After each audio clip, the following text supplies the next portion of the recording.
Shalom les Koulam, bonjour à tous, c'est Chaim Goel qui vous transmet un message qui est sur mon cœur, qui est sur son cœur plutôt, depuis trois bonnes semaines au moins. Ce message s'intitulera Israël en grand danger. Je répète, Israël en grand danger, l'Église en grand danger, le monde est en grand danger aussi. Ce message, je n'ai pas pu l'enregistrer plus tôt, c'était tout à fait impossible. Comme vous le savez, pour la plupart, je suis souffrant en ce moment et donc astreint à des fléchissements, des ralentissements de mon activité, ce qui m'empêche pas néanmoins de remplir mon mandat, celui que le Seigneur m'a confié depuis bien des années maintenant, et d'essayer dans toute la mesure possible de servir, de continuer à servir là où je sais que je suis appelé à servir.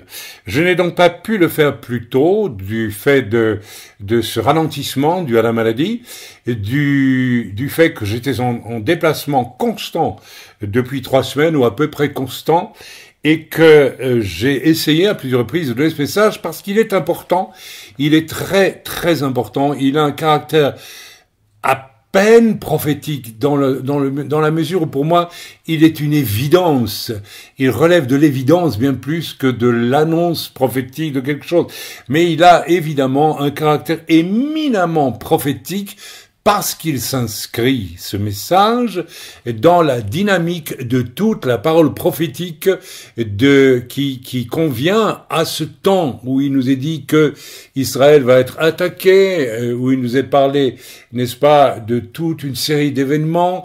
Il nous est parlé abondamment dans les prophètes du Tanakh.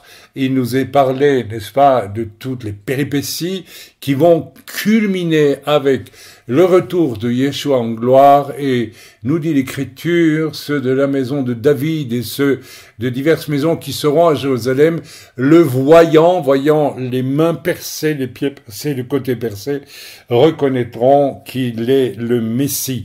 Tout cela vient maintenant et vient, à mon avis, probablement assez vite. Alors, je n'ai pas pu parler de tout cela plus tôt parce que enfin, j'ai pas pu en parler plus tôt, je vous ai déjà expliqué pourquoi, mais la raison qui m'a conduit à ce message, c'est que j'ai observé, contrairement à tout ce qui se dit dans nombre de journaux chrétiens, où l'on a toujours un discours très optimiste, et je ne veux pas essayer d'être désagréable, mais un peu idéaliste et un peu naïf peut-être concernant Israël. Alors vous savez, il y a 2 types de littérature en gros concernant Israël.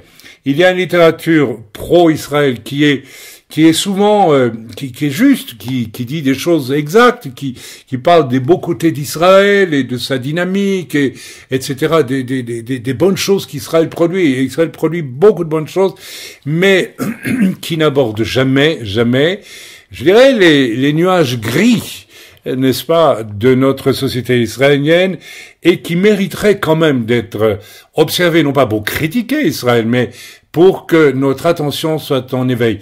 Ainsi, je lis, par exemple, dans un journal chrétien bien connu, ici en Suisse, en France et en Belgique, et dans la francophonie en général, et aussi, c'est un journal qui est diffusé aussi dans le monde germanique, je pense même anglo-saxon. Eh bien, je lis ceci, un titre du dernier numéro, hein. En Israël, les élections sont la plupart du temps passionnante, elle crée souvent la surprise, etc., etc. Mes amis, j'étais en Israël lors des dernières élections, il y a plus ou moins 3 semaines. Je suis allé voter, mais j'aime autant vous dire que les élections cette année en Israël n'ont pas été passionnantes, elles ont été violentes, elles ont été glauques, elles ont été effrayante par certains aspects, j'y viendrai dans le message. Et il semble que les médias chrétiens ne captent pas du tout cette réalité qui reflète quelque chose qui apparaît en Israël d'extrêmement dangereux. Et j'y viendrai dans quelques instants. Donc moi, je pense qu'il était mon devoir, au minimum, de faire un avertissement à ce sujet. Mes amis, donc, depuis notre Pessah, qui a rassemblé un maximum de croyants dans notre œuvre, depuis notre Pessah, où nous avons célébré la mort et la résurrection de Yeshua en prenant le pain et la coupe, le pain, la matzot et la coupe, nous avons vécu, c'est très étrange, une avalanche, mais alors de choses très difficiles, je parle de l'œuvre, hein, mais surtout des choses troublantes, n'est-ce pas, dans l'œuvre, qui indiquent qu'un état d'esprit vraiment destructeur, que je qualifierais d'antichrist, est à l'œuvre, parce que nous avons repéré dans certaines choses, certains comportements, un besoin de détruire ma personne, oui, et aussi l'œuvre d'une façon complète. Je bénis le Seigneur parce que chaque fois que j'ai vu, pendant toutes ces années, l'ennemi essayer de détruire, et si nous nous étions fiés à notre émotion, à nos sentiments, à nos impressions, au découragement que cela pouvait occasionner, l'ennemi aurait fini par finalement, peut-être pas détruire l'œuvre, mais la gauchir. Vous savez, mais le calme et la confiance que le Seigneur nous accorde, m'a accordé à travers bien des épreuves, et calme et confiance que j'ai pu enseigner comme valeur absolument fondamentale à garder dans l'œuvre, a fait que, n'est-ce pas, l'ennemi n'est pas arrivé à ses fins. Mais vous savez, les attaques sont rudes, et au final, il se fait comme un tri entre ceux qui se révèlent être des gens pleins d'amour, pleins de désir de sainteté, d'obéissance, d'unité dans le corps, et d'autres qui sont beaucoup plus mus par de l'orgueil, de l'ambition, ou des choses comme celle-là. Bien.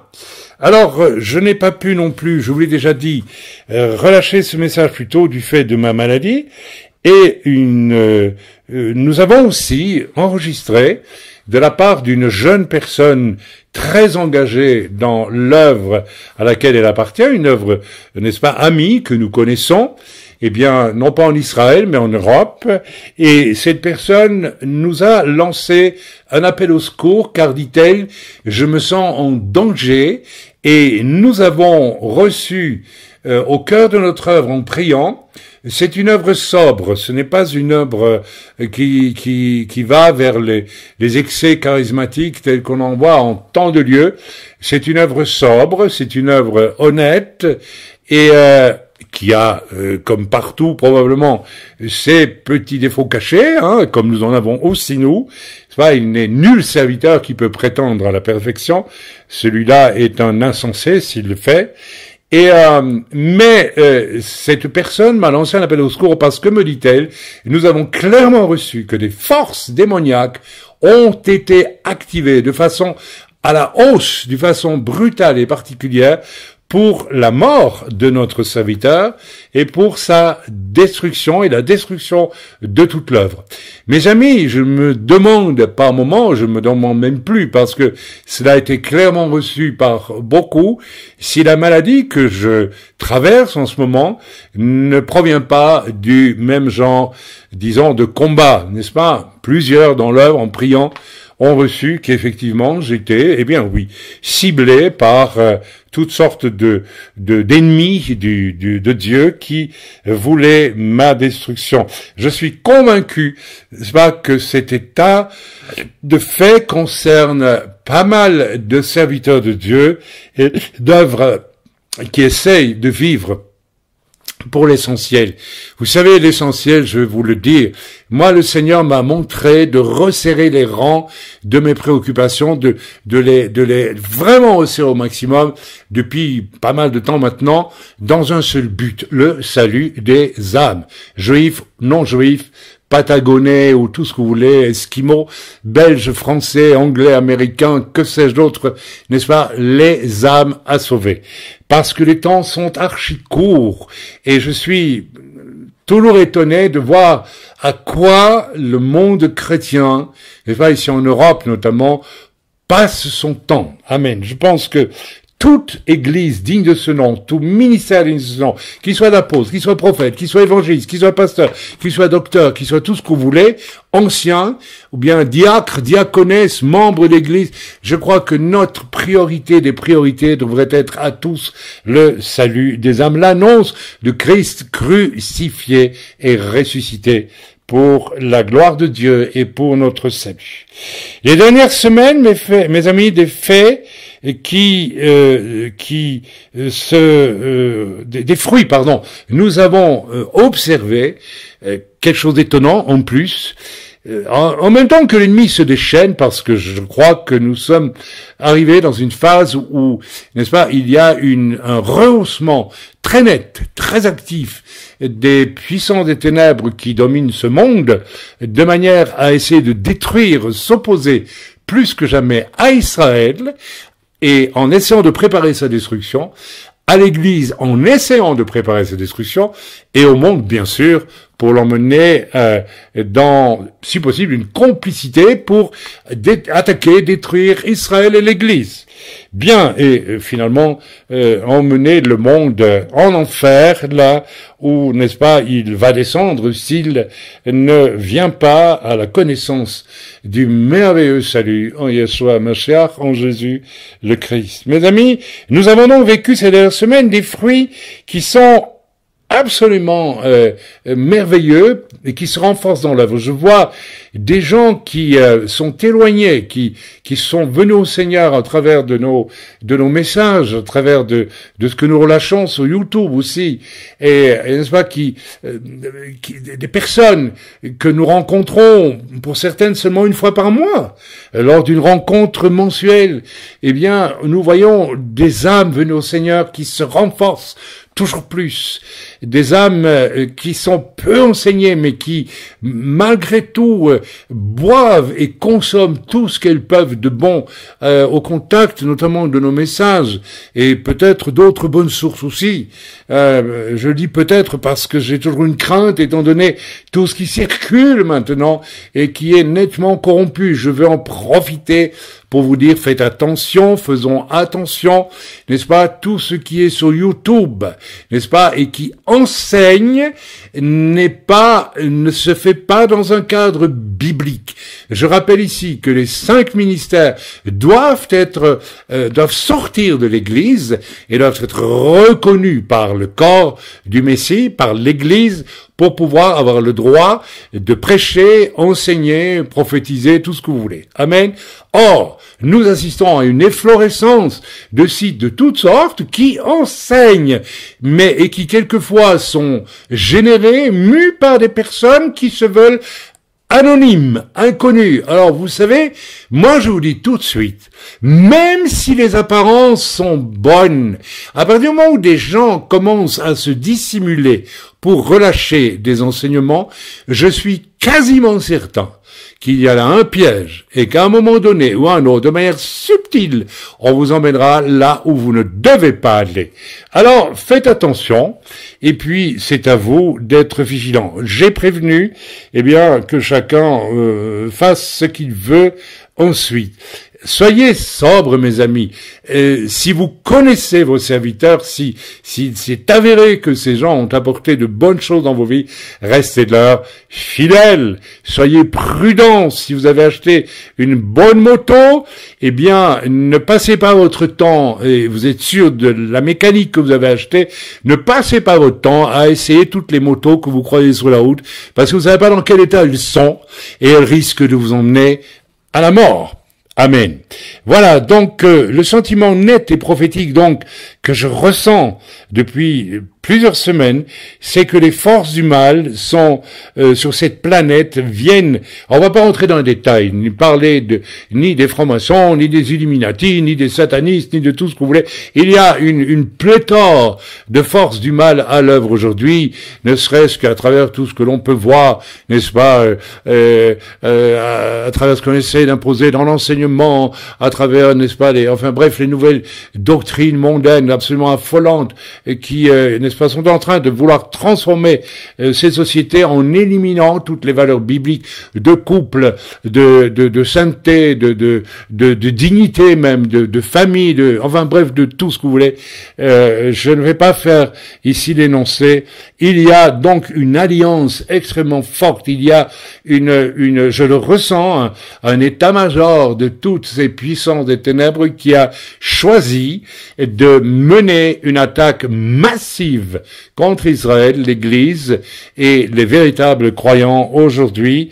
Et n'est-ce pas, nous devons nous attendre à un brutal déferlement de choses qui existent déjà et que nous déplorons. Quand je parle même plus de la pornographie parce qu'elle est presque inhérente après tout ce qui passe comme programme aujourd'hui un peu partout. Je ne suis pas un spécialiste, je m'empresse de le dire, mais rien qu'accidentellement ce que je capte à gauche et à droite, rien que ce que je reçois sur mes mails où l'on m'invite à de la débauche, alors que j'ai menacé plusieurs fois de déposer plainte et plusieurs fois j'ai répondu en disant eh bien vous êtes de tristes personnes et je vous invite à sortir de ce bourbier et à vous convertir, n'est-ce pas, à venir au salut en Yeshua, ce qui est possible. Je vous invite à répondre à ces gens, n'est-ce pas, de cette façon.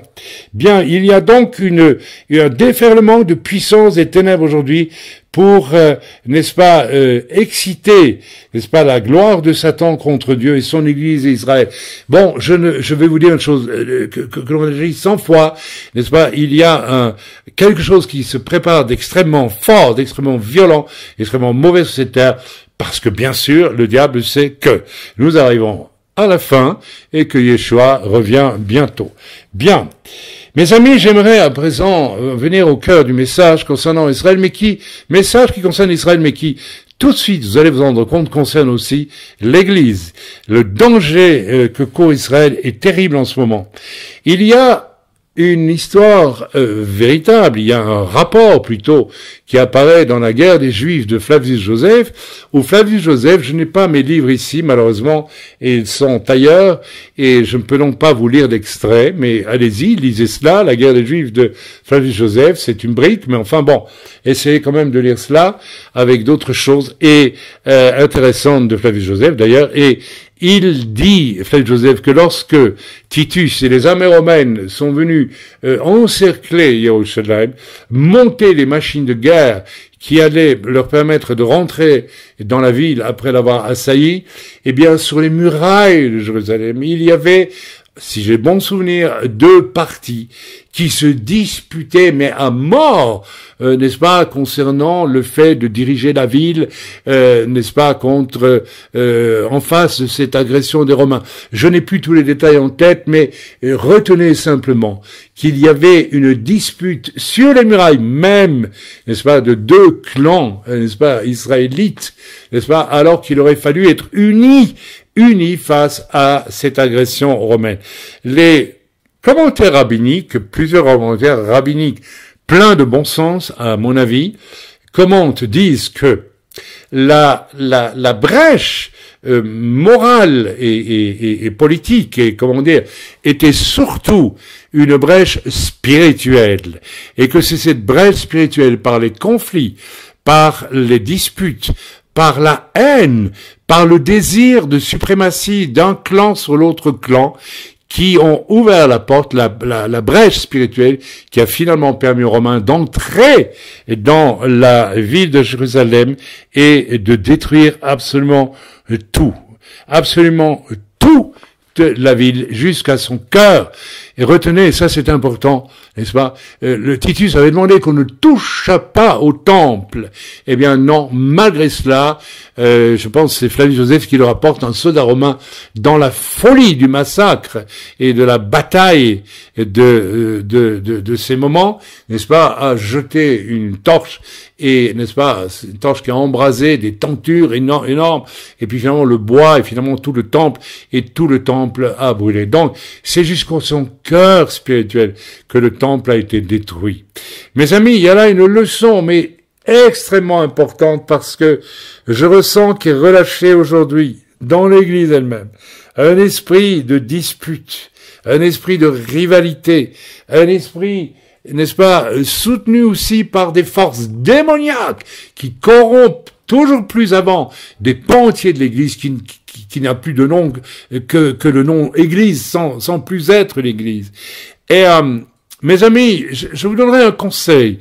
Oui, voyez ces choses, mais s'il vous plaît, laissez-les, je veux dire, dénoncez-les, oui, bien entendu, mais est-il même besoin de les dénoncer? En réalité, toute personne, qu'elle soit juive, messianique, qu'elle soit chrétienne, de n'importe quelle obédience, nous n'avons aucune dénomination, il nous a été interdit de toujours de rentrer dans une dénomination parce que nous aurions été obligés de jouer le jeu, entre guillemets, de la dénomination, n'est-ce pas? Et on sait très bien où tout cela mène, justement, à des disputes, à des conflits entre groupements qui veulent la prééminence contre d'autres groupements.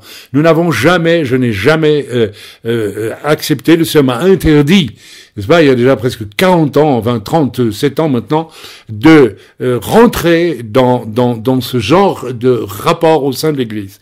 Bien, mais ça c'est, gloire à Dieu, nous avons obéi et sans toujours bien comprendre au départ d'ailleurs, parce que nous aurions aimé nous aussi faire partie, comme on m'y a invité, n'est-ce pas, de mouvements importants, etc., et recevoir ainsi une caution beaucoup plus facile à obtenir que si l'on est simplement, n'est-ce pas, au service du Seigneur, avec la même Bible que tout le monde d'ailleurs, mais bon, voilà.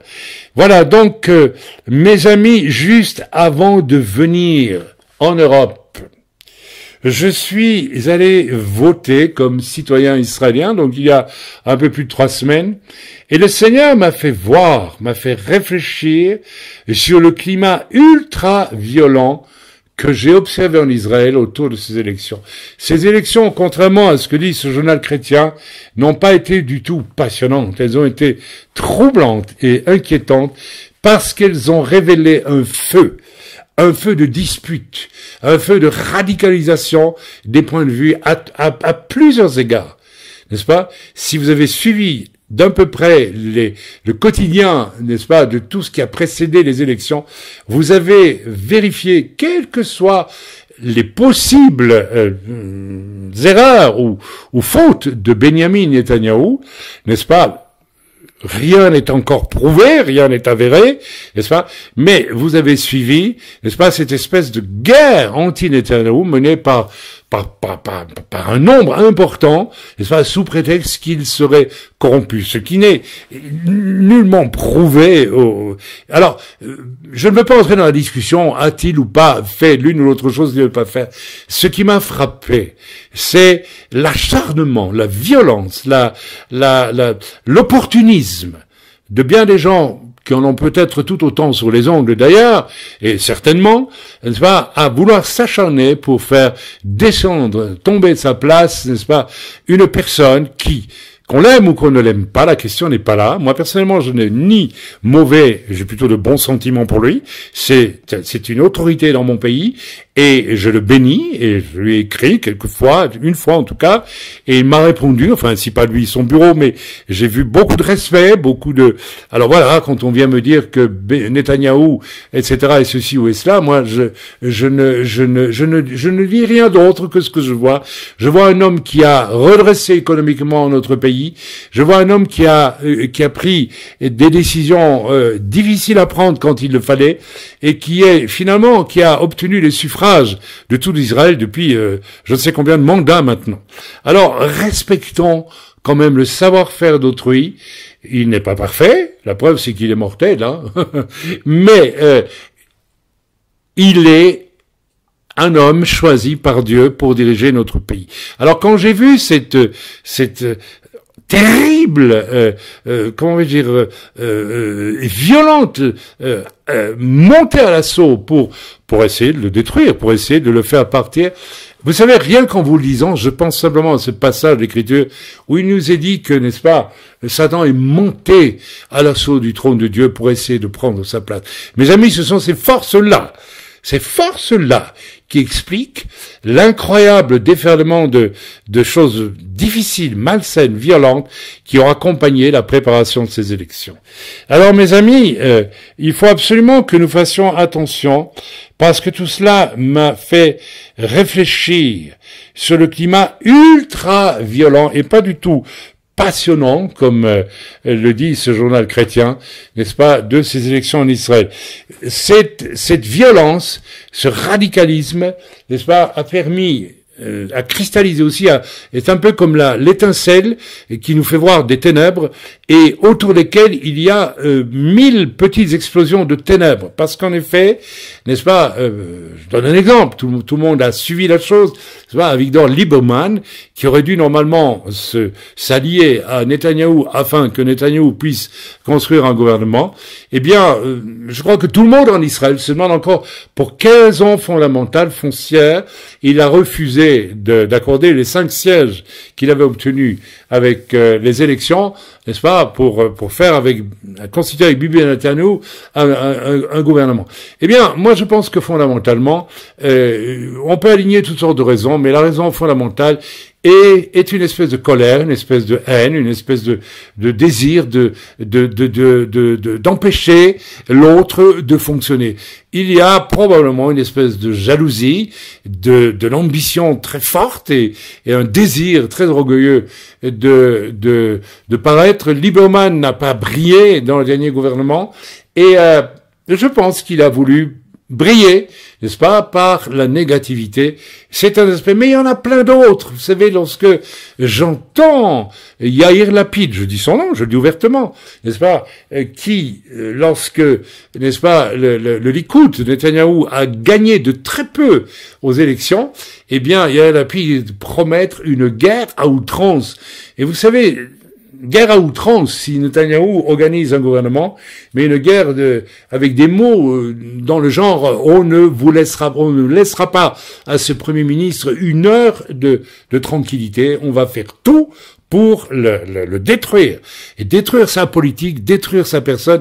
Il y a là quelque chose qui n'est plus, n'est-ce pas, je dirais de la rivalité démocratique entre des personnages politiques.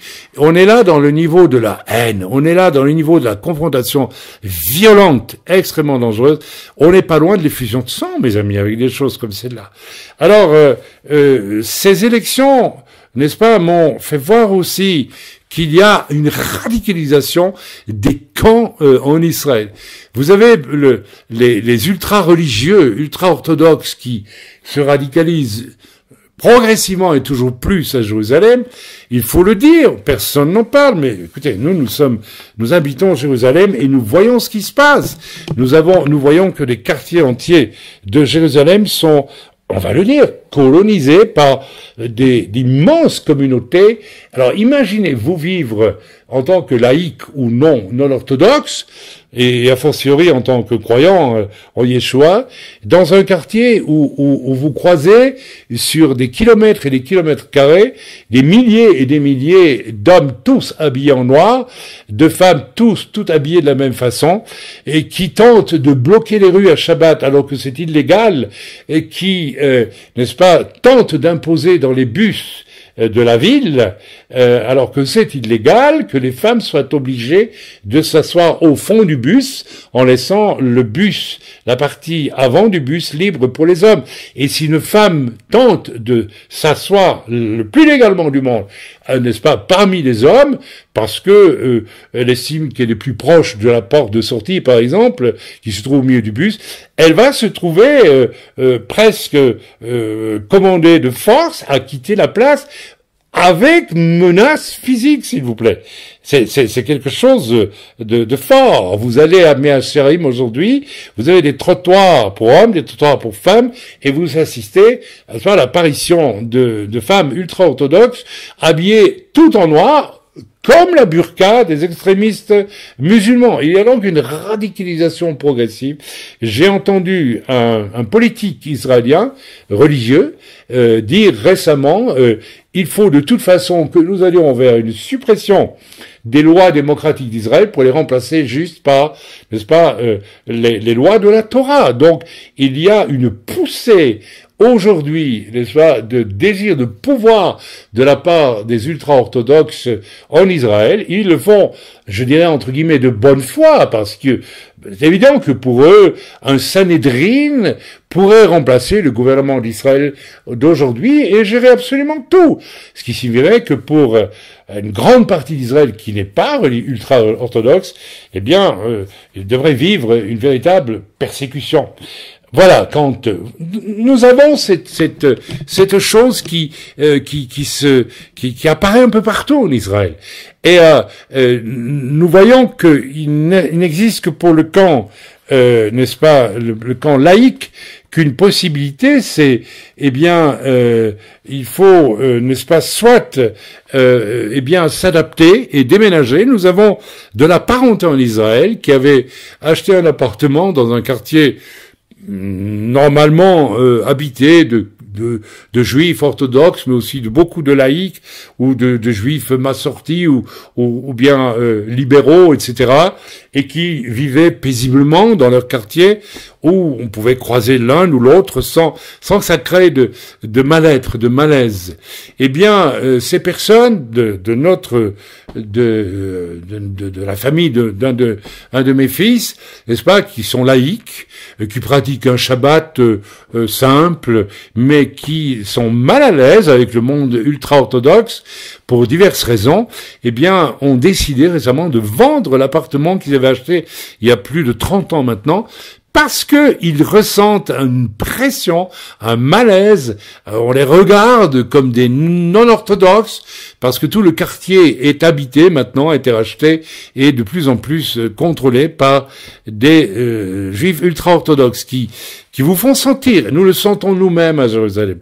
Là où nous habitons, c'est majoritairement laïque, mais il y a une percée et on sent une pression, une façon de vous regarder qui veut bien dire clairement, bon, écoutez, vous savez, on est en Israël, il faudrait absolument suivre la Torah de façon légaliste avec tous les excès, tous les exagérations, je vais pas venir dessus, n'est-ce pas, que 2000 ans de rabbinisme, n'est-ce pas, orthodoxe ont amené.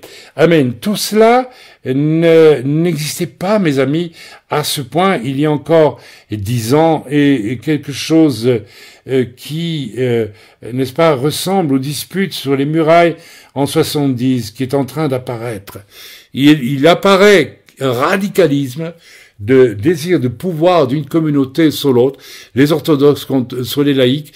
Les laïcs se défendent comme ils peuvent, et il y a vraiment maintenant des quartiers, il y a un quartier pas loin d'une autre, majoritairement laïque, qui a vu venir s'installer des orthodoxes, des ultra-orthodoxes, qui commencent à pratiquer une politique d'envahissement du paysage. Par exemple, en collant sur tous les abribus une méthodologie, la méthode de faire Shabbat, la méthode pour faire ceci, pour faire... Alors vous savez, on envahit et on placarde sur les affiches banales et laïques, on placarde, et c'est une façon de coloniser les murs, je dirais, avant comme pour psychologiquement parlant, et c'est de bonne guerre, ils y croient, alors il est normal qu'ils le fassent. Mais alors ce qui apparaît dans ce quartier, c'est qu'il y a toute une petite armada de laïcs qui ont décidé tous les jours de faire le tour de toutes les rues et d'arracher, n'est-ce pas, ces affiches. Les religieux sont fâchés parce qu'on arrache leurs affiches, et les laïcs sentent que l'on veut leur imposer quelque chose. Vous voyez, il y a une radicalisation, il y a quelque chose de très conflictuel qui est en train d'apparaître. Si l'on ajoute à cela maintenant que nous avons à Tel Aviv une ville contrôlée, quasiment contrôlée, par la communauté, enfin pas contrôlée à tous les niveaux, mais largement dominée, influencée par la communauté LGBT, je n'ai pas besoin de vous expliquer de quoi il s'agit, n'est-ce pas? Alors, avec la Gay Pride, avec Tel Aviv qui est devenu un rendez-vous mondial pour l'homosexualité, le lesbianisme, les transgenres et tout ce qui va avec, eh bien, et qui réclame, j'ai entendu qu'il y a une espèce de mouvement qui est en train de se développer pour réclamer une scission de Tel Aviv par rapport au monde religieux en Israël. Rendez-vous compte, là aussi vous avez une radicalisation qui se fait. Vous avez les ultra-orthodoxes, les chers amis blacks, comme je les appelle, avec tout ce que ça signifie, avec des femmes voilées, n'est-ce pas, de haut en bas, et n'est-ce pas, à Meacharim, par exemple, et puis vous avez à Jérusalem, et vous avez le pôle Tel Aviv qui, lui, n'est-ce pas, bon, j'ai pas besoin de vous faire un dessin, vous savez très bien ce qui s'y passe et comment peut se passer une Gay Pride. Alors bien sûr, la Gay Pride est parvenue à s'imposer à Yerushalayim aussi, et il y a 3 ans, si j'ai bon souvenir, un orthodoxe a poignardé une jeune fille, je pense, une jeune femme lesbienne, ou bien touriste qui était en train de regarder, n'est-ce pas, ce qui se passait. Mes amis, qu'est-ce qui est en train d'arriver à Israël? Il y avait des homosexuels, il y avait des orthodoxes, il y avait des juifs laïcs, il y avait de tout en Israël, et je me souviens, lorsque nous avons fait l'Aliyah en l'an 2000, tout cela vivait correctement, sans qu'il y ait, d'échauffement les uns contre les autres. Aujourd'hui, nous assistons à un échauffement extrêmement dangereux. Je ne dis pas que on doit être d'accord avec tout, mais on n'est pas obligé de se faire la guerre, n'est-ce pas, sous prétexte que ce que tu fais ne me convient pas. J'imagine, n'est-ce pas, un homosexuel de Tel Aviv qui observe des religieux orthodoxes, il doit les trouver absolument ridicules, et des religieux ultra-orthodoxes doivent trouver ridicule, voire peut-être méprisé, puisque la Torah, pour les juifs orthodoxes, et la Torah de toute façon condamne l'homosexualité. Bien, alors voilà, on peut imaginer ça, mais vous savez, on peut voir l'autre qui est différent de soi, mais l'on n'est pas obligé de le mépriser, on n'est pas obligé de le caricaturer, au contraire. Je pense que le désir profond de Dieu est d'aimer l'autre, non pas en disant ce que tu fais est bien, mais de l'aimer et de plutôt essayer de l'amener peut-être à corriger ce qui est à corriger chez lui, si cela est possible. Mais lorsqu'il y a un échauffement, n'est-ce pas, des uns contre les autres, vous pouvez toujours être certain qu'il y a des forces démoniaques qui trafiquent, qui jouent sur l'orgueil. Il y a de la rébellion. Ceux qui mènent les guerres, n'est-ce pas, d'un camp, dans un camp comme dans l'autre, sont souvent des personnes de tête, des personnes orgueilleuses, des personnes extrêmement ambitieuses. Vous savez, il faut pas se leurrer. J'ai été païen avant d'être chrétien messianique, et j'ai vu dans le monde, n'est-ce pas, dans lequel je vivais, le monde du théâtre, j'ai connu, n'est-ce pas, un responsable d'une grande organisation internationale, disons qui a des intentions très très belles et très bonnes, mais j'ai découvert, n'est-ce pas, que le président national de cette grande organisation, très moralisante et très moralisatrice, n'est-ce pas, eh bien, était un pervers, un homme absolument démoniaque sur le plan de sa perversion sexuelle, et aussi un homme extrêmement ambitieux, heureux, voyez-vous. Donc, attention mes amis, il y a des puissants démoniaques aujourd'hui qui travaillent à fond le cœur de certaines personnes dans tous les camps pour amener des confrontations majeures. Cet esprit travaille aussi au niveau de l'Église aujourd'hui. Et nous avons des gens corrompus, mais extrêmement ambitieux, extrêmement orgueilleux, qui sont en train de paraître, qui apparaissent depuis tout un temps d'ailleurs, et dont le but est toujours le même. Vous savez, dominer, réussir, avoir du succès, avoir beaucoup d'argent, avoir des jets, voilà. On se comprend, n'est-ce pas? On s'est compris. Amen. Il n'y a pas besoin de dire plus que cela. Et en face de ça, vous avez l'Église. L'Église qui essaye de vivre, n'est-ce pas, la sainteté, qui n'y parvient peut-être pas tous les jours, mais qui tous les jours se repense, se repense aussi, n'est-ce pas, à la lumière des Écritures. Et tout cela se voudrait presque en conflit. Nous devons faire attention, mes amis, de ne pas tomber dans ce piège. Ce qui ne veut pas dire pour ça, je le répète et j'insiste, n'est-ce pas, que nous devons accepter tout ce qui se passe autour de nous. Mais nous pouvons le dénoncer, mais ne pas le haïr. Moi, personnellement, je vois de manière évidente, j'ai connu des gens qui s'opposaient à moi et qui m'ont blessé profondément. Donc, de ce point de vue-là, j'ai dû pardonner, et je m'assure encore, et jour après jour, que j'ai bien pardonné. Oui, j'ai pardonné, mais n'est-ce pas, j'ai vu aussi, je vois aussi aujourd'hui, n'est-ce pas, des gens de toutes sortes, n'est-ce pas, agir par orgueil. Et très souvent, lorsque l'on s'attaque à autrui, il y a souvent, lorsque cette attaque ne reste qu'une attaque. Vous savez, par exemple, dans le domaine de la calomnie et de la médisance, c'est absolument effarant de voir combien vous pouvez démontrer que telle chose que l'on a dit de vous est fausse avec les preuves. Très généralement, cela va même encore renforcer le jugement de ceux qui vous jugent, pour la simple et bonne raison que lorsque pas mal de gens ont décidé de juger quelqu'un, il aurait presque impossible, et j'ai vu cela dans le corps de l'Église, j'ai vu cela, il est impossible de revenir en arrière et de dire non, ben voilà, on s'est trompé et on vous demande pardon. C'est extrêmement rare. Vous savez, en 40 ans de vie de croyant, je crois que j'ai reçu une fois un courrier d'un jeune pasteur, je n'oublierai jamais, je citerai pas son nom, mais j'aimerais presque le citer, qui m'a envoyé une carte en me disant, parce qu'il m'avait fait un reproche infondé, assez arrogant quand même. C'est un jeune serviteur qui avait pas loin de 20 ans moins de moi à l'époque. Et puis, je lui ai calmement répondu en disant, bon, mais tu sais, mon cher ami, tu t'es trompé de A à Z dans ton histoire. Et il m'a répondu, il m'a envoyé un carton magnifique en me disant, je me suis rendu compte de ma faute et de mon erreur, je t'en demande vraiment pardon, veuille m'excuser s'il te plaît, voilà. Et voilà, alors c'est arrivé une fois en 40 ans, autrement, eh bien, l'orgueil est une chose terrifiante et c'est là-dessus que le prince des ténèbres joue aujourd'hui, pour monter les gens les uns contre les autres. Donc, soyons très attentifs. Lorsque nous voyons le mal autour de nous, attention que l'orgueil ne prenne le dessus et que nous commencions à haïr, sans même nous en rendre compte, n'est-ce pas, ceux qui ont peut-être, et sans doute souvent, choisi une mauvaise direction. Essayons plutôt de prier pour eux et j'en prends de la graine, en vous disant ces choses. J'en prends de la graine moi-même. Bien, donc, n'est-ce pas, voilà, donc en bref, on assiste à une montée des oppositions en toutes sortes de camps, qu'ils soient politiques, sociétaux, religieux, laïcs, qui de plus en plus sont chauffés à blanc en Israël. Et rappelez-vous, ce qui se passe en Israël se passe aussi dans l'Église, je n'ai pas besoin de vous le dire.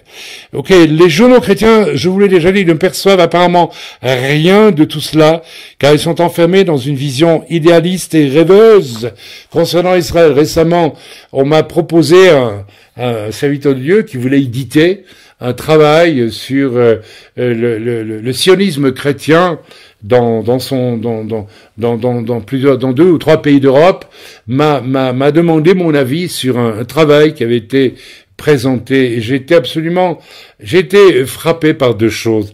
Il y avait un côté bobo, vous savez, petite réunion de salon où on a beaucoup d'amour pour Israël, mais dans une méconnaissance tellement grave de la réalité d'Israël. Et aussi dans une espèce d'amour facile, je dirais, parfumé à l'eau de rose, mais qui ne s'incarne pas. Vous savez, lorsque nous avons eu la guerre avec Saddam Hussein, il y a déjà pas mal d'années maintenant en Israël, j'étais à l'époque en France, j'avais pas encore fait l'Aliyah, et le Seigneur m'a ordonné d'aller prier à Jérusalem sur les murailles de la vieille ville. Et lorsque je suis allé en Israël, mes amis, j'ai été seul comme croyant en Yeshua dans tout Jérusalem. J'ai rencontré une chrétienne hollandaise égarée que j'ai pu aider spirituellement et j'ai rencontré un petit groupe de Coréens qui ignoraient complètement que nous étions en guerre. En dehors de cela, pas un chrétien qui venait prier ou qui venait en Israël pour manifester. En tout cas, moi, j'en ai pas rencontré. Alors, frères et sœurs, c'est bien beau d'aimer Israël, etc., de venir défiler avec des drapeaux, tout ça est très bien. Mais vous savez, ça ne va convaincre que quelques secondes les Israéliens qui vous regardent. Je vous dis franchement, c'est lorsque votre engagement deviendra beaucoup plus profond, beaucoup plus réel, que les Israéliens pourront admettre et admettront qu'il y a là quelque chose de véritable. Il faut payer le prix pour prouver que l'on aime, vous savez. C'est pas simplement avec des déclarations, des banderoles et des drapeaux qu'on peut le prouver. Non, là, n'est-ce pas, la situation en Israël n'est pas du tout passionnante en ce moment. Elle est glauque, elle est violente et elle est profondément inquiétante. Mes amis, elle révèle, je l'ai déjà dit, n'est-ce pas, de l'orgueil et de l'ambition chez nombre de personnes. Si la situation actuelle continue, nous allons bientôt en Israël être plus concernés par nos conflits intérieurs que par les risques énormes venus de l'extérieur. Je n'ai pas besoin de vous en parler. L'Iran, avec la présence du Hezbollah soutenu et armé, alors là, surarmé au Liban, la présence du Hamas et divers groupuscules, n'est-ce pas, affiliés même à Al-Qaïda et autres groupuscules dont les noms m'échappent maintenant, n'est-ce pas, le Hamas, bien sûr, dont vous connaissez tous, n'est-ce pas, le fonctionnement presque jour après jour à la frontière avec Israël, et le Hamas qui est bien entendu financé par certains pays arabes et aussi, bien entendu, par l'Iran. Quid de la Turquie qui chauffe de plus en plus son opposition à l'État d'Israël, et nous sommes donc, n'est-ce pas, devant une menace extérieure qui à tout moment peut, n'est-ce pas, déclencher une guerre au Moyen-Orient, voire une troisième guerre mondiale. Donc, je lance un grand warning, mes amis, parce que prions afin que les guerres fraternelles ne nous détruisent pas. Je répète, il y a une guerre fraternelle qui est en train de chauffer Israël à blanc en ce moment, à toutes sortes de niveaux. Je vous en ai parlé largement maintenant, et qui constitue déjà maintenant une brèche spirituelle qui va permettre à ces forces, qui sont évidemment à considérer comme des forces conduites par le diable, par Satan, à venir et à envahir Israël, à le détruire. Mes amis, exactement comme en 70, après Yeshua, Mashiach, lorsque les Romains, n'est-ce pas, étaient là, ils n'auraient pas pu peut-être rentrer dans Yerushalayim, et peut-être pas pu détruire la ville, et peut-être pas pu massacrer le million de Juifs qui étaient là à l'époque de Pessah, ni ruiner le temple, si peut-être les deux factions rivales qui se disputaient à mort sur les murailles de Jérusalem avaient décidé de s'unir, et peut-être de prier ensemble, et de demander la marche à suivre, peut-être que Dieu aurait levé un prophète pour dire, eh bien, écoutez, vous capitulez et vous laissez les Romains entrer et imposer l'ordre romain pour un temps. Alors, je ne crois pas que ça aurait empêché l'évangile de Jésus-Christ si le temple n'avait pas été détruit. Bien sûr, nous savons que Yeshua avait prophétisé que ce temple serait détruit. Mais est-ce que c'était nécessairement une fatalité ? C'était une fatalité parce que la brèche spirituelle qui était ouverte, alors que les Romains étaient devant les murailles de Jérusalem, a permis la destruction de Jérusalem. Mes amis, je crains fort, je redoute, je me sens obligé de la part du Seigneur de prévenir tout le monde, n'est-ce pas, de vous prévenir, prier pour Israël, pour que ce feu de haine, de rivalité, n'est-ce pas, qui ont l'orgueil de Satan comme base et comme filtre, n'est-ce pas, euphorisant, eh bien, que tout cela puisse retomber maintenant, parce que, comme je l'ai dit, lorsque Jérusalem fut entourée par Titus, ce sont les disputes violentes sur les murailles qui ont constitué la brèche spirituelle qui a ouvert la muraille aux Romains. Amen. On connaît la suite.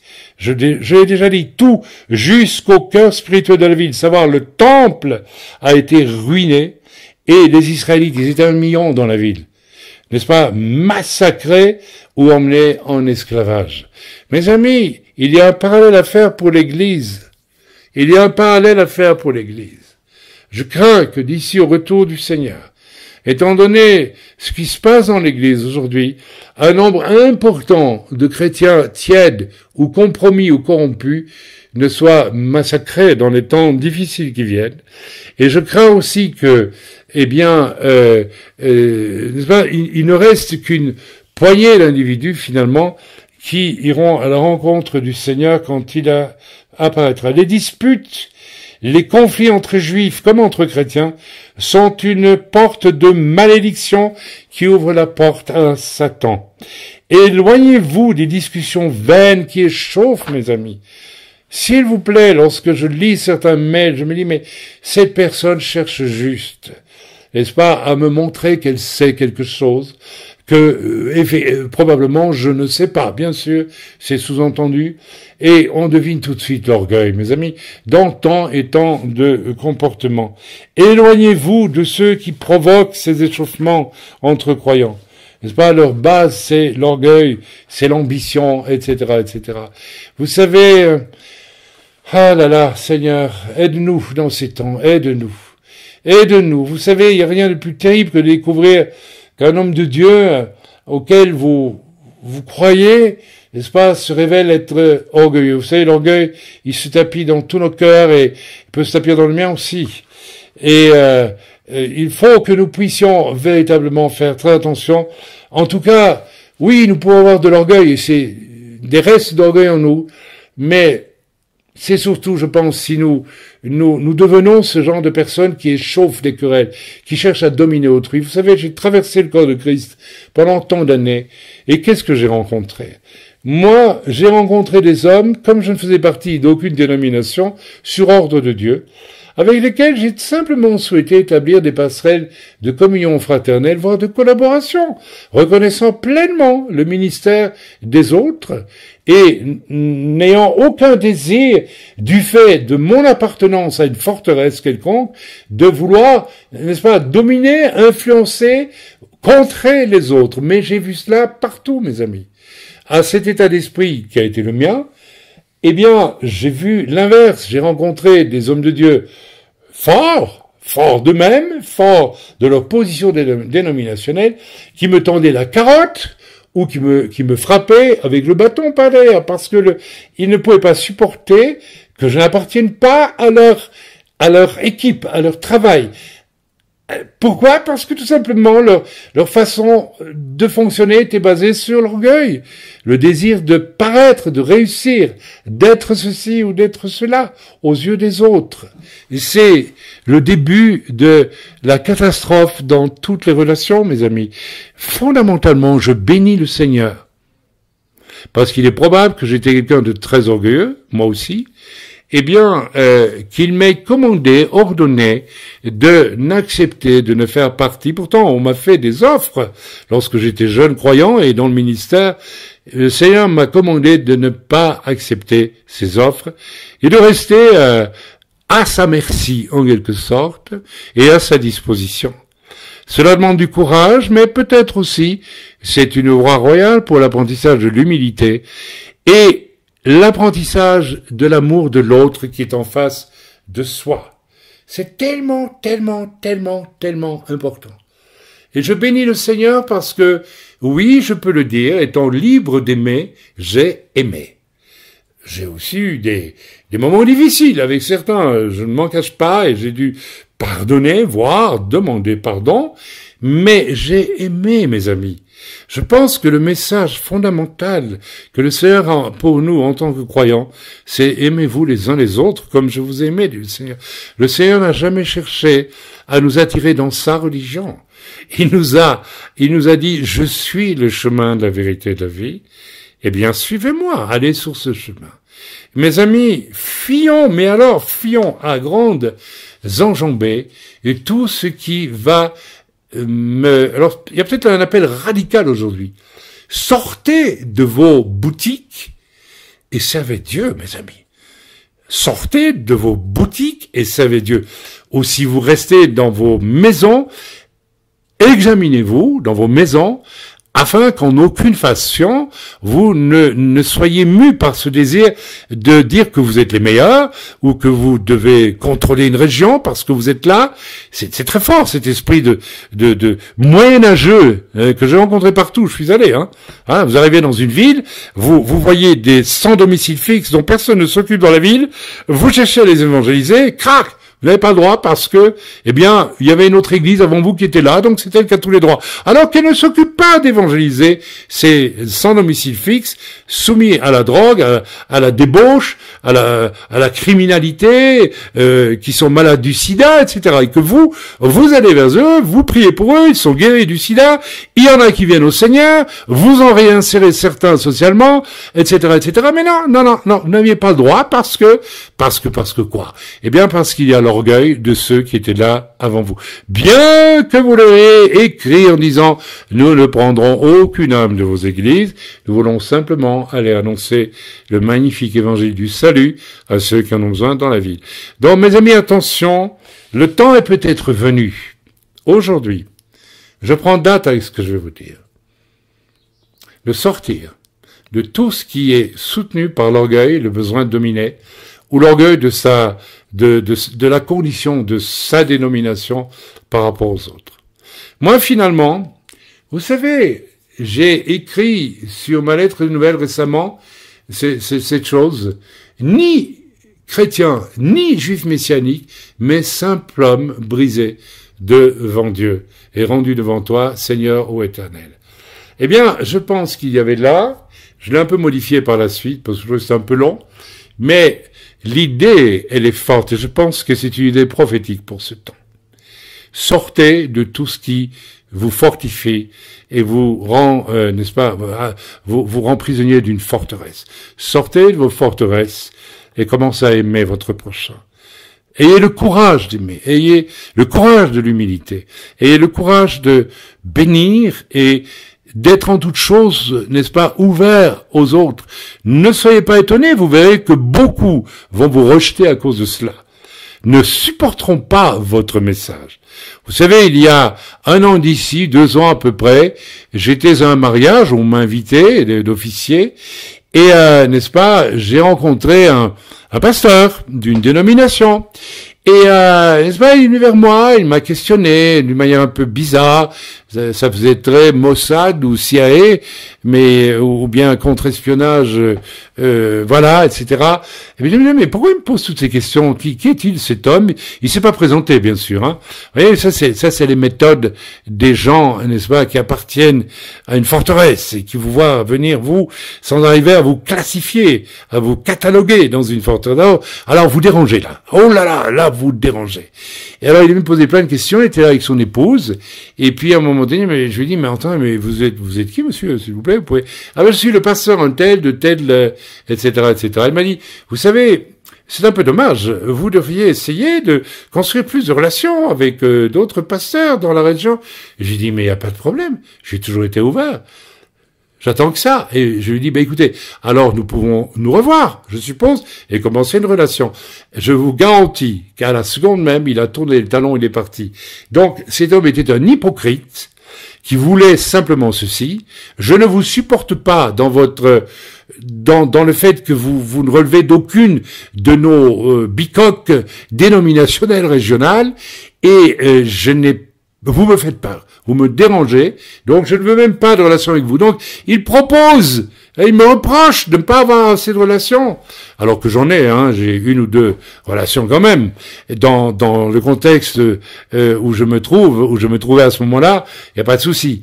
Mais des relations qui sont pas forcées, des relations qui sont le fruit d'une communion fraternelle qui est recherchée, n'est-ce pas, sans chercher à attirer l'autre dans son camp. Amen. Israël est environné de haine et d'ennemis. Mes amis, c'est le moment pour Israël de s'unir. Or, Israël fait tout le contraire. Les victoires passées d'Israël, au point de vue guerrier, étaient celles de Dieu et non celles des Israéliens. Il faut le répéter, n'est-ce pas? Les Israéliens ont toujours eu, finalement, sauf maintenant, des moyens extrêmement limités, au départ en tout cas, pour gagner des guerres. Et tout le monde sait que si Israël a gagné les guerres, eh bien c'est parce que Israël constituait quand même un espèce de foyer relativement uni. Certes, il y avait des gens, des laïcs, des religieux, etc., mais il n'y avait pas ces polarisations que nous avons aujourd'hui, et il y avait une espèce d'unité, il il y avait une espèce d'unité autour, n'est-ce pas, de l'essentiel. D'ailleurs, je me souviens, lorsque nous avons vécu des alertes extrêmement dangereuses en Israël, les guerres avec Gaza et tout ce qui s'ensuit, il y avait soudain une unité incroyable, une amitié incroyable en Israël. Et d'ailleurs, lorsque nous avons fait l'Aliyah, nous avons évalué la force d'accueil extraordinaire de nos amis israéliens, et nous n'avons pas eu de difficulté aucune pour finalement nous glisser dans le moule de l'État d'Israël, venant d'Europe pourtant, et n'étant plus tout jeune non plus à l'époque, parce qu'il y avait cette unité, cet accueil, ce serrage de coudes les uns avec les autres, qui se ressent très fort, qui se ressentait. Et je me demande s'il se ressent toujours de la même façon aujourd'hui, alors qu'il y a un climat de polarisation de plus en plus violent en Israël. Amen, mes amis, si Israël se confie dans son armée, sa force est, n'est-ce pas, n'est-ce pas, sa force, oui, n'est-ce pas, eh bien, le luxe des disputes torrides, égoïstes et cyniques, alors Israël est en grand danger, et cette guerre qui avance à rebours au Moyen-Orient, c'est plutôt cette guerre qui avance en reculant, n'est-ce pas? Personne ne veut la guerre, mais tout le monde est en train de se préparer à la faire finalement, n'est-ce pas? Cette guerre qui avance à reculons, mais qui va se déclencher au Moyen-Orient. Mes amis, je vois un parallèle entre la montée de plus en plus, alors que personne ne veut cette guerre, fondamentalement. Ni les Iraniens, ni les États-Unis, ni personne. Tout le monde sait que si cette guerre éclate, ça va être terrifiant. Et pour Israël en premier. Donc personne ne veut, même Israël ne veut pas vraiment cette guerre. Netanyahou n'est pas un va-t-en-guerre. Amen. Personne ne veut cette guerre. Et pourtant, il ne se passe pas un jour qu'il y ait une provocation d'un côté comme de l'autre. Et ça veut dire que le diable est en train de guetter le moment favorable lorsque les disputes seront à leur paroxysme en Israël. Je vous garantis que cette guerre va éclater et que, n'est-ce pas, ces armées du Nord vont descendre sur Israël. Amen. Mais alors nous assisterons à cette chose terrible. Je vais pas, n'est-ce pas, vous faire une étude biblique sur toutes les prophéties qui parlent de ce temps qui vient, mais cette guerre au Moyen-Orient, n'est-ce pas, la suite on la connaît, elle sera effroyable, une guerre d'invasion du pays, et l'Écriture nous montre par exemple que 2/3 du peuple juif va être détruit. L'Écriture nous montre qu'un tiers de la population mondiale va être détruite. N'est-ce pas? Ce sera le temps de l'angoisse de Jacob, et au final, heureusement, le retour en gloire de Yeshua, accompagné des morts en Christ ressuscités, qu'ils soient juifs ou non juifs. Alléluia! Et les saints trouvés dignes, à ce moment-là, pour être enlevés à la rencontre du Seigneur et revenir avec lui pour combattre ces armées satanisées qui seront à Jérusalem pour essayer de dominer et détruire Israël, et que le Seigneur viendra, n'est-ce pas, détruire et, n'est-ce pas, affronter à son retour. Mes amis, que de destruction, que de chute, que de mort pour arriver à cette étape glorieuse. Et j'ai le sentiment que ce processus de conflit, de haine, de non-pardon, traverse avec bien d'autres choses malsaines l'Église elle-même, partout en ce temps. Alors mes amis, attention, avec comme résultat bien des destructions et un tri de croyants qui au final iront à la rencontre du Seigneur venu sur les nuées, et toute une série d'autres croyants qui risquent de périr tout simplement dans ces temps difficiles. Je ne vais pas pouvoir parler ici de l'antéchrist et de l'immense crise économique qui vient et qui nous pend au nez, de la marque de la bête qui nous empêche d'acheter ou de vendre. Mes amis, je crois que beaucoup de croyants vont disparaître. Vous savez, et ce n'est que ceux vraiment qui ont au fond de l'amour pour Dieu et de l'amour les uns pour les autres aujourd'hui, qui vont passer, et qui vivent dans la sainteté bien sûr, qui vont passer au travers du feu qui se prépare sur toute la terre. Mes amis, lorsque, n'est-ce pas, Titus environnait Jérusalem, il est connu que les chrétiens, les juifs messianiques de l'époque avaient tous quitté Jérusalem à ce moment-là. Et tout Israël, enfin, le million de Juifs qui se trouvaient dans intramuros à Jérusalem ont été soit massacrés, soit, n'est-ce pas, déportés en esclavage, et la ville a été ruinée. Mes amis, nous avons là une vision très claire de ce qui va arriver pour les chrétiens eux-mêmes.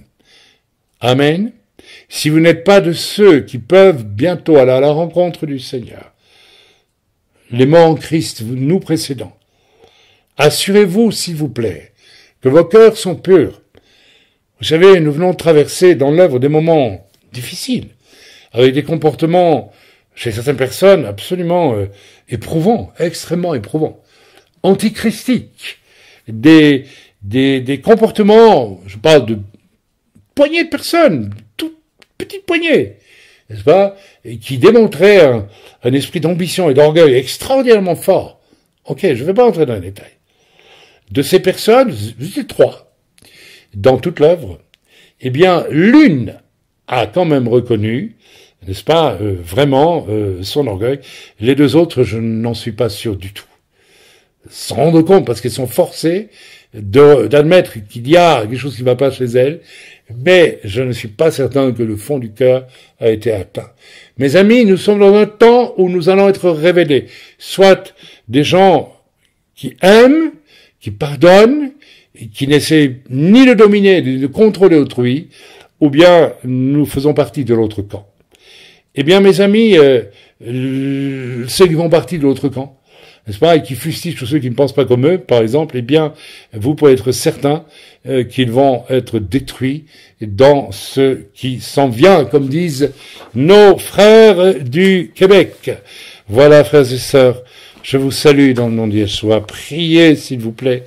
Priez pour que les rebelles, les orgueilleux, ceux qui cherchent à utiliser, je ne sais pas, quelque chose pour essayer d'obtenir un poste ou bien une reconnaissance dans l'Église, eh bien, prennent vraiment garde à eux-mêmes.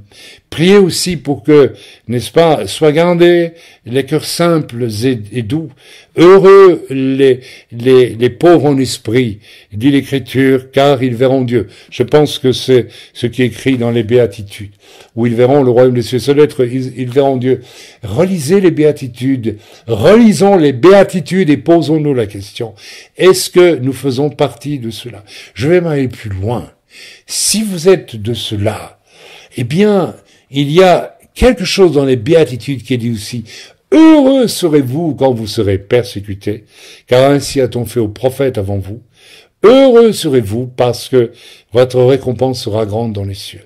Mes amis, si vous voulez savoir, je parle de vraies persécutions, pas de celles que vous provoquez vous-même.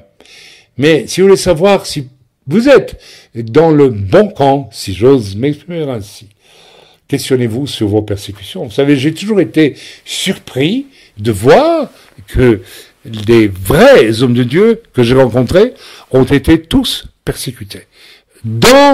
Par l'Église elle-même, et c'est un bon signe pour moi. J'ai connu Arthur Katz, c'était devenu un ami, c'est un homme extraordinaire. Eh bien, Arthur Katz, je m'entends vous dire, lorsqu'il venait à Jérusalem, pour essayer de rétablir les ponts avec certains qui le haïssaient, tout simplement. C'était de la haine. J'ai assisté à des comportements, à des propos haineux de la part d'un serviteur de Dieu contre Arthur Katz. Eh bien, Arthur venait chez nous et il me disait, priez s'il vous plaît parce que demain je dois rencontrer un tel, et je suis pas sûr du tout d'arriver à ce que l'on arrête de me rejeter, de me massacrer, de me persécuter. Et frères et sœurs, je connais d'autres personnes, il y a un serviteur de Dieu de la région avec qui je suis en relation, qui en ce moment passe par des moments très difficiles dans sa santé et qui a connu un réveil dans sa région, un vrai réveil, il y a des années, et qui a connu la persécution. Je pourrais vous en dire long là-dessus. Vous savez, la persécution, c'est aussi quand l'ennemi arrive via des chrétiens à détourner vos propres enfants et en faire finalement des ennemis doctrinaux de votre propre enseignement. Ce sont des choses qui se passent aujourd'hui. Mes amis, je les ai connus. Toutes ces choses, je les ai connues. Et je ne peux que pardonner, bénir ceux qui ont été derrière ces choses, parce que il y a toujours chez ces gens qui pratiquent ces choses, eh bien, de l'ambition, de l'orgueil et il faut même pardonner à cela, il faut surtout pardonner à cela. Voilà, je vous laisse avec ce message et je vous invite à soutenir les hommes de Dieu qui fonctionnent en vérité et qui ne fonctionnent pas en vérité politique, n'est-ce pas, tout en se donnant l'apparence d'être des hommes de Dieu ouverts à tous et à tout le monde, alors qu'en fait, au fond, ils ne le sont pas vraiment. Vous savez, le vieux syndrome des pharisiens qui n'ont pas supporté Jésus existe toujours aujourd'hui. Et regardez comment Jésus, n'est-ce pas, a fonctionné avec eux. Eh bien, voilà, essayez de réfléchir à tout cela, priez pour Israël, afin que le feu des querelles cesse, et priez aussi pour que le feu des querelles cesse dans l'Église. Il ne cessera peut-être probablement pas, ce feu des querelles qui est allumé en ce moment, mais priez pour qu'un maximum d'Israélites en Israël viennent à la connaissance du Messie, avant qu'il ne soit trop tard pour eux, s'il vous plaît. Priez aussi pour que la sagesse vienne même dans le cœur de ceux qui ne connaissent pas le Messie aujourd'hui. Nous connaissons de magnifiques amis en Israël, qui sont certains religieux, d'autres ne le sont pas. Ils savent ce que nous croyons, et nous avons d'excellents rapports avec eux. Il y a de l'amour, et cet amour, ils l'ont perçu chez nous, et ils nous aiment en retour. Vous savez, je connais un religieux en Israël, chez qui je me rends régulièrement lorsque je devais me faire couper les cheveux, et qui a dit un jour devant tous ses collègues dans le salon, il m'a pris dans ses bras et il a dit, vous savez, je vous dire une chose, je suis juif religieux, mais je veux être à côté de Chaim et avec Chaim le jour de la résurrection. Et il m'a embrassé. Mais vous savez, c'est pas que moi je sois extraordinaire, non, pas du tout. Ils ont compris que nous les aimions et que nous pouvions leur témoigner sans qu'ils ressentent, si vous ne vous convertissez pas, attention, ça c'est ce que Luther a fait. Il a aimé les Juifs, et puis quand il a vu que les Juifs ne voulaient pas de lui, ni du christianisme qu'il proposait, il s'est mis à les haïr, mes amis. Il a montré, le pauvre Luther a montré son orgueil. N'agissons pas de la sorte. Soyez bénis dans le nom de Dieu soit. Priez pour qu'un maximum de chrétiens et de serviteurs de Dieu aussi, priez pour nous les serviteurs de Dieu, que nous prenions conscience de là où nous sommes à côté de la plaque, là où nous sommes égarés. Priez pour nous, s'il vous plaît. Priez pour moi, j'ai besoin de vos prières. Je peux m'égarer, moi aussi. Priez pour moi, s'il vous plaît. N'hésitez pas à prier pour moi. Et je prie aussi du plus que je peux pour tous ceux, n'est-ce pas, qui se tournent vers moi. Je ne prie jamais assez, nous ne prions jamais assez, mais s'il vous plaît, aimons-nous les uns les autres comme le Seigneur nous a aimés. Respectons-nous. Et nous pourrons passer alors au travers du feu qui vient sur toute la terre, feu de haine, feu de destruction, feu de méchanceté, feu de guerre, feu de folie, feu de perversion, de toutes ces choses. Eh bien, que Dieu soit loué parce que Dieu est plus grand. Et je vais vous dire quelque chose, nous venons de traverser, comme toujours d'ailleurs, des tribulations.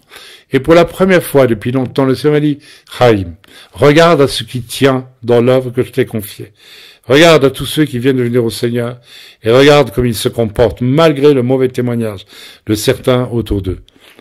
Et je dis, Seigneur, tu as raison, regardons à ce qui tient et réjouissons-nous. Soyez bénis dans le nom de Dieu soit. Amen et Amen.